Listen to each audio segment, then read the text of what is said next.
The last few years, I think, even if you could write it, you wouldn't, because it's just been so traumatic. Hello, babes. Hello. How are you? Very good. Well, and the thing I love about you is you are sparkle and you are positivity, babes. Thank you. Have you always been a positive person? I'm probably more positive now than I ever have been. I think that's probably for a few different reasons, but the last few years haven't been the best. So I know what it's like to feel really sad. So I'm grateful for the good days. And I think it's just a choice.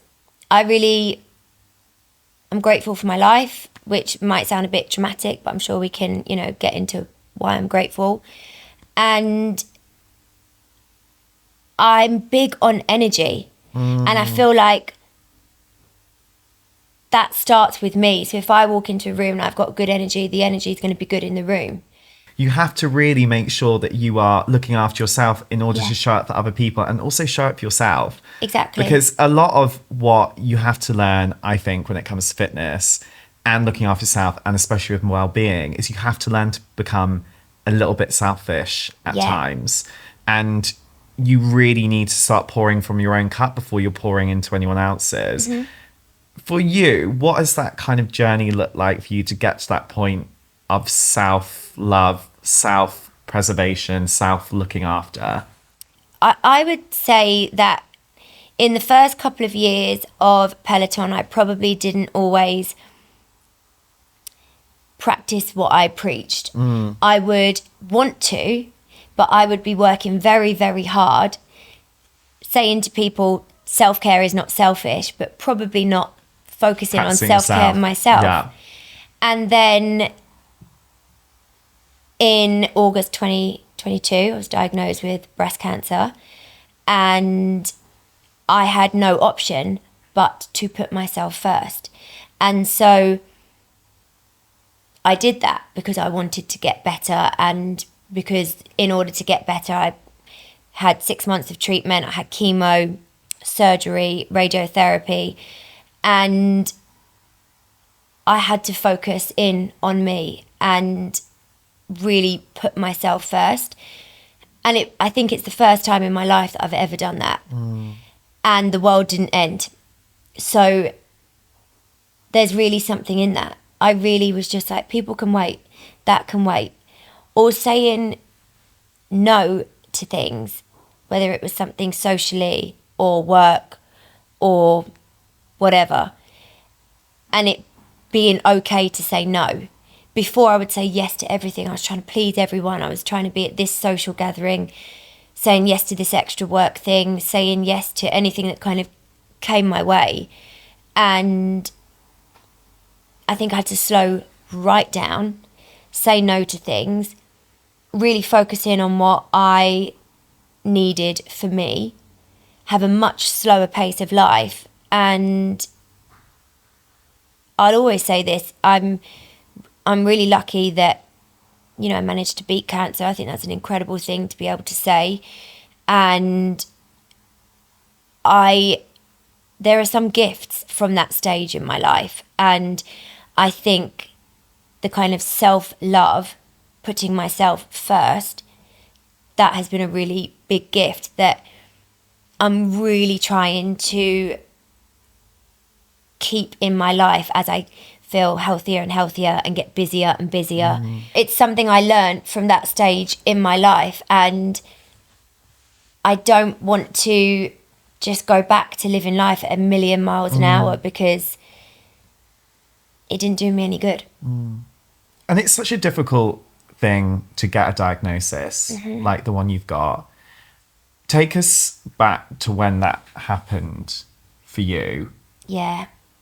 How did it feel in that moment, and how did you get through those first stages of finding out you had breast cancer? So those first few stages, I think, are the most terrifying part. Once you get into your treatment, actually it slows down a bit, which I can explain what I mean a bit more so that it's clearer. But the last few years, I think, even if you could write it, you wouldn't, because it's just been so traumatic. But I lost my best friend really suddenly on what should have been her wedding day. And I was with her at the time, and it was, as I'm sure you can imagine, just horrific. And it kind of, in the months between her passing away and the funeral, we were kind of trying to get together plans for the funeral. And a couple of days before the funeral, it was so hot. It was a really hot period in London, and I woke up at like 5 a.m. It was already like late 20s, like 28 degrees or something. I just remember being in bed and my hand just like grazed my left boob, and I just felt a very clear lump. And you always know as a woman, I mean, men should know this as well, but like as a woman, I think people will talk about lumps in the boobs, and you're like, but what does it feel like? And I'm like, when there's a lump there, you know what it feels like. And I felt this lump, and I sat bolt upright, and I screamed at Ben. I was like, I've got breast cancer. And I just knew in that moment, I was like, I've got breast cancer. And I made an appointment. I managed to get an appointment in with a private GP for 9 a.m. that morning. So I had this 4-hour period where I'd woken up, and then I had the GP appointment, and I just sat down in front of the TV and watched this really random, I'll never forget it, really random documentary about logging. Logging? Logs. As in chopping up logs? As in chopping up logs, and Ben and I laugh a lot about this now, but yeah, logging. And Ben said he could just hear me saying, let's get logging, because that's what they would say on every episode. And it was some random kind of bit of forest out in the middle of nowhere in America, and I was just so into it, but really I was just fixated on anything but what I was petrified was going to happen. I went to the GP, and I was told it was nothing to worry about, that it was a hormonal cyst.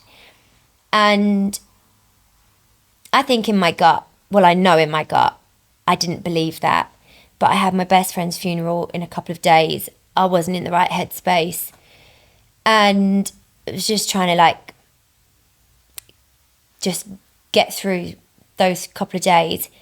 Ben and I had gone on holiday quite shortly after the funeral, and what the GP had said was, this is a hormonal cyst, it should go away on its own. Give yourself kind of 28 days, which is a rough kind of menstrual cycle, and if it hasn't gone away, come back. And when we were away on holiday, every day I was like feeling the lump, thinking, this isn't getting bigger, but it's definitely not going away. I had really bad health anxiety at the time. My best friend was gorgeous and fit and healthy and had a cardiac arrest, and it was all very, very sudden. And so there was a lot of health anxiety. It's like, well, if that can happen to you, could that happen to me? And I think, there's PTSD and a lot of trauma there. And so I needed to kind of alleviate some of that stress. So I thought, okay, let me go and have my boob checked again. I feel really lucky to have private health. And I called up and they said, why don't you go to a breast cancer clinic, because they'll see you faster? And I was like, oh, no. I've got a hormonal cyst. I just need to go back to the GP. And they insisted that I went to a breast cancer clinic, which I did. And as soon as kind of a consultant looked at me, they sent me through to a scan, and one of the doctors came in and he was like, oh yeah, that looks iffy, it's definitely not a cyst. And everything kind of snowballed from there. I had a biopsy done, had my results back, and they told me that it was most likely breast cancer, and I had to come back in a week later.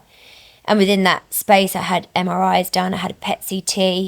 A PET CT is like, what they said to me at the time is like the Rolls Royce of cancer screening. So you will go into this machine, it feels like you're in space, and they scan every single part of your body. So if there's anything that shows up in any part of your body, you'll see it from a PET CT. And so I was petrified, because now I know that it was very early, very small, contained to one area. But at that time I was like, is it all over my body? Am I going to die? Like, is it somewhere else and it's spread to my boob? Like, I just didn't know. And I went back for my kind of, what was then my diagnosis day, with my mum and Ben, my fiance, and it was awful. It was really, really awful. And anyone that's ever sat in a room and been told that they have cancer, or has sat next to somebody that they love whilst that person's been told they've got cancer, is really something that I hate for people. It is such a terrifying moment. And as soon as you're in this kind of cancer world, all of these words and this terminology that you've never heard before starts being thrown around, and you don't know any of these words. And I think that's definitely one of my biggest pieces of advice that I could give, that I could pass on to somebody that may unfortunately find themselves in the same position.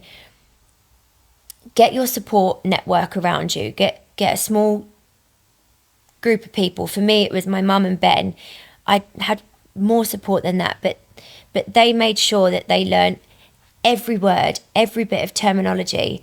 So in those moments where I would just be paralyzed with fear, they were listening in on the words, so that they could then, as soon as we'd be out of the room, they could put it in a simpler form for me.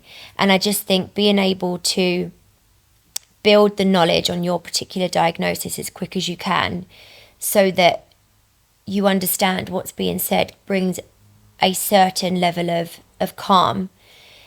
That kind of period where you're having, I mean, you just feel like you're always having blood taken, you're going from this scan to that scan. I knew I had to have chemo. I was like, I'm going to lose my hair, I'm going to lose my boobs. I really, I've been dancing since the age of 3. The way I looked from the age of 3 was always really important. I went to performing arts college, I was a dancer, I was a Peloton instructor. How I looked had such value in my life, and I just thought, I'm going to look like a cancer patient, I'm going to lose all my hair. And it's funny how quickly that becomes irrelevant if something like that gets you better. But yeah, I had 6 months of treatment. 3 months of that was chemo. I used something called a cold cap. So that is essentially like a freezing cold cap that basically stops the chemo from being able to like affect your hair, and hopefully you will hold on to your hair. A good result from a cold cap is to keep half, lose half. I was what they called a perfect patient, because I lost half my hair and I kept half. And I was really grateful for that. I mean, the hair shedding was very, very traumatic, because you don't know when it's going to stop. You don't know, every day you wake up and you're brushing your hair and it's coming out in clumps in your hands. But I didn't want to lose all of my hair, because I didn't want to tell anyone that I was going through treatment, because I wanted to stay as normal as I could in my public life, which was me teaching my Peloton classes.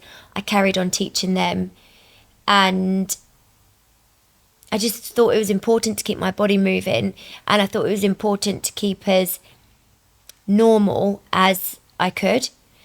And I had a lumpectomy, so although I say now that my boobs are sisters and not twins, I feel very lucky for that. had my radiotherapy, had IVF before, because I think one of the things with breast cancer that I certainly didn't know before my diagnosis is it's really long. The treatment is really long.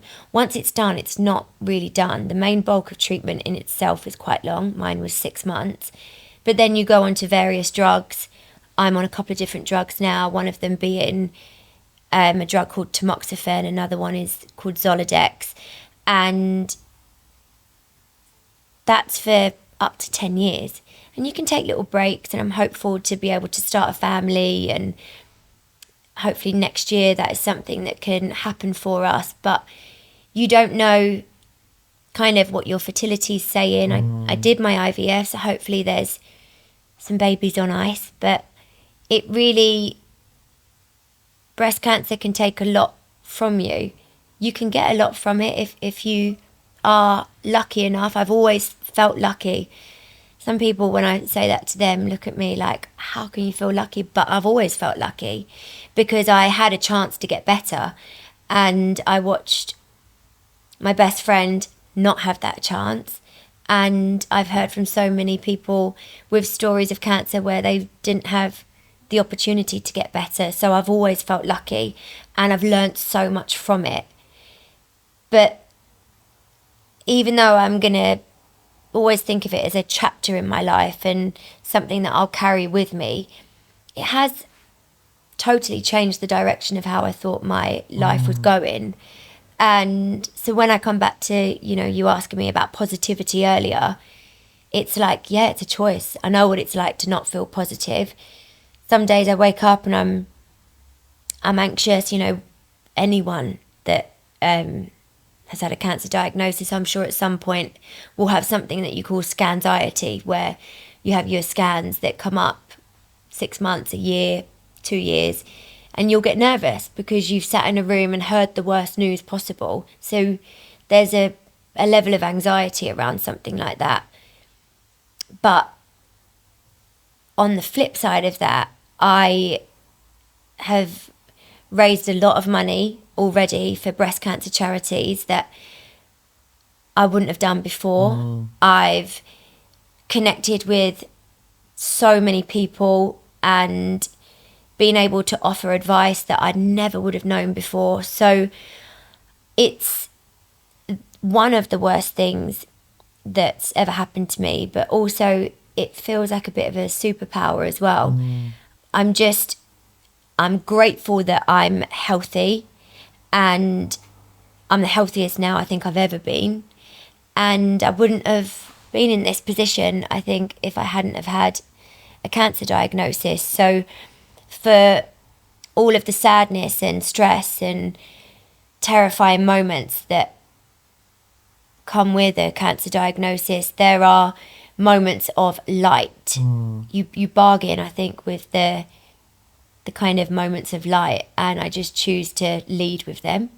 And now you're in a more joyful place in life. What are you looking forward to about life now?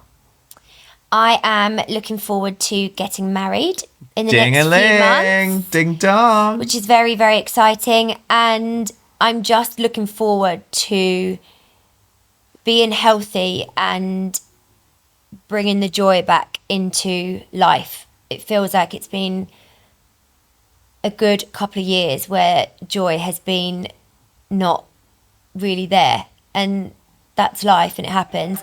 But I'm just looking forward to feeling healthy and happy, and it really is that simple. That's what I'm looking forward to.